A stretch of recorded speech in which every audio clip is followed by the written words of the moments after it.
एक इंसान आखिर कितना लकी हो सकता है। 7 बार मौत को चकमा देने के बाद भी 10 लाख डॉलर्स की लॉटरी जीता है और वो पैसे अपने परिवार को और दोस्तों में बांटकर खुद एक आम जिंदगी जीता है।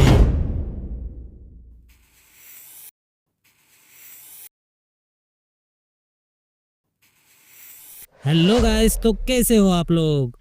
14 जून 1929 यूरोप के क्रोएशिया कंट्री में फ्रेनो सेलेक नाम के इस बंदे का जन्म होता है। ये क्रोएशिया में एक म्यूजिक टीचर हुआ करता था। ये काफी दिनों तक एक साधारण जिंदगी जीते रहता है, लेकिन इनके जिंदगी में बवाल उठना तब शुरू हुआ जब एक के बाद एक घटनाएं होना शुरू होती है। जैसे कि 1962 में सेलेक जिस ट्रेन से ट्रैवल कर रहे थे, वो ट्रेन अचानक पटरी से उतर जाती है और जाकर नदी में गिर जाती है, जहाँ 17 लोग पानी में डूबकर मर जाते हैं। वहीं सेलेक किसी तरह तैरते हुए ऊपर आते ही उन्हें रेस्क्यू टीम बचा लेती है। इसके अगले ही साल 1963 में पहली बार जब सेलेक पहली बार प्लेन से ट्रैवल कर रहे होते हैं, तब सडनली उनके बाजू वाला डोर खुल जाता है और ये बिना पैराशूट के ही प्लेन से बाहर फेंके जाते हैं। प्लेन जाकर पहाड़ से टकरा कर क्रैश हो जाती है और दूसरी तरफ सेलेक जाकर घोड़ों को रखने वाली घास वाली जगह पर गिर जाते हैं, जिसकी वजह से ये बाल बाल बच जाते हैं। 1966 में सेलेक बस से कहीं जाते टाइम किसी कारण बस जाकर नदी में गिर जाती है। इसमें 4 लोग डूब जाते हैं और सेलेक किसी तरह बस से निकलकर ऊपर आते हैं और फिर से एक बार मरने से बच जाते हैं। सेलेक इस बार सोचते हैं कि पब्लिक ट्रैवल की कोई गारंटी नहीं है, तो वो इस बार एक कार खरीद लेते हैं। सोचा अपने हाथ में कंट्रोल होगा, खुद आराम से चलाकर सेफली ट्रैवल कर सकते हैं। फिर 1971 में जब वो अपनी कार से ट्रैवल कर रहे थे, तो अचानक उनके कार के इंजन में आग लग जाती है, जिसे देखकर सेलेक जल्दी से अपने कार से बाहर निकलते ही उस कार के इंजन में एक ब्लास्ट हो जाता है। फिर एक हादसे में बच जाते हैं। फिर 1973 में एक बार सेलेक अपनी कार में पेट्रोल भरवाते टाइम तब बंक के किसी डिसफंक्शनिंग की वजह से पेट्रोल लीक होकर सब तरफ फैलने लगता है और वहाँ पर आग लग जाती है। सेलेक किसी तरह कार में से बाहर निकलकर वहाँ से भागना शुरू करते हैं और इस बार भी बाल बाल बच जाते हैं, पर इस बार उनके सिर के बाल नहीं बचते।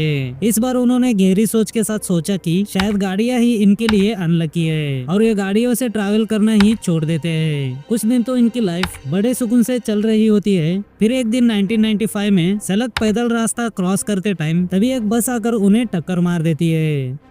यहाँ कोई और होता तो शायद दुनिया को अलविदा कह देता, पर ये सेलेक है। इन्होंने तो बचने में पीएचडी कर रखी थी। इस बार इन्हें कुछ छोटे मोटे डैमेज तो हो जाते हैं, पर साहब यहाँ पर भी बच जाते हैं। और भैया इसके अगले साल 1996 में पहाड़ी रास्ते पे ये जब अपनी कार से कहीं जा रहे होते हैं, तभी एक टर्न पर आगे से एक ट्रक आती है। स्पीड में यहाँ पर सेलेक का दिमाग काम नहीं करता और कार ले जाकर सीधा खाई में गिरा देते हैं। पर सेलेक इस बार सेलेक कार में होते तो शायद मर भी जाते, पर सीट बेल्ट ना लगाने की वजह से कार गिरने से पहले ही सेलेक निकलकर पेड़ से लटक जाते हैं और फिर से मरने से बच जाते हैं। सेलेक के साथ होने वाले इन सभी दुर्घटनाओं को देखकर इनके दोस्त कभी भी इनके साथ ट्रैवल नहीं करते थे। फिर एक दिन इनके 7th बर्थडे पर सेलेक एक लॉटरी टिकट खरीद लेते हैं, जिसमें ये उस टाइम के $1 मिलियन जीत जाते हैं। अब सेलेक के पास काफी सारा पैसा होता है। आप सोच भी नहीं सकोगे कि सेलेक ने क्या किया होगा। सेलेक लॉटरी जीते हुए आधे पैसे अपने परिवार को देकर आधे पैसे अपने दोस्तों में बांट देता है और खुद एक आम जिंदगी जीने लगता है। फिर 2016 में 87 साल की उम्र में नेचुरली तरीके से इनका निधन होता है। दोस्तों, इन्हें दुनिया का सबसे लकी इंसान कहा जाता है, पर कुछ लोगों का कहना है कि इनके साथ जो इंसिडेंट्स हुए हैं वो सिर्फ मनगढ़ंत कहानियां हैं। इसका कोई प्रूफ नहीं है कि सेलेक के साथ सच में इतने इंसिडेंट्स हुए होंगे, पर ज्यादातर लोग सेलेक के इस कहानी को सवाल ना उठाते हुए सिर्फ मजे लेते हैं और इनके कहानी से जुड़े आर्टिकल्स गूगल पर बड़े आसानी से मिल जाते हैं। बाकी आपको वीडियो अच्छी लगी हो तो लाइक जरूर करना। तो चलिए मिलते हैं अपने नेक्स्ट वीडियो में।